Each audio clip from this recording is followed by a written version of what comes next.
Tire wear patterns are visual representations of how the vehicle is performing and how owners maintain their vehicles.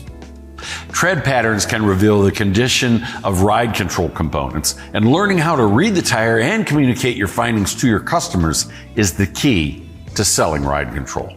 The shoulder of a passenger car tire is designed to hold up to a lot of abuse, but the shoulders are the first area to wear if there is an issue with how the tire makes contact with the road. Inner edge wear is typically related to negative camber and the wheels being towed out. Camber and toe change with the vertical movement of the suspension and the movement of the body. This helps improve traction when the vehicle is cornering. If a vehicle has weak springs and can't keep the vehicle at the proper ride height, negative camber and a towed out suspension angle can occur.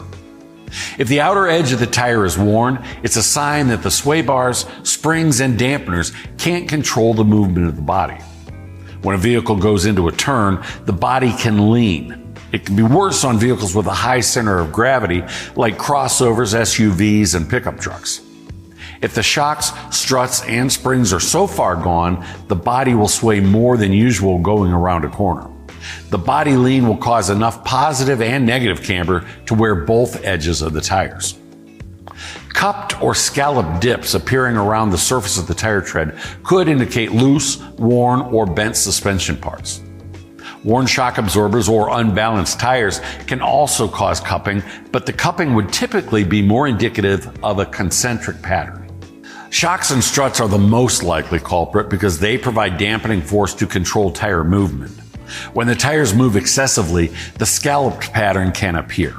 A lack of rotation can cause this type of condition on the rear tires. Being able to spot these wear patterns and being able to show the pattern to the customer in person or with a digital inspection report can help the customer see the benefits of replacing their shocks and struts. Thanks for watching.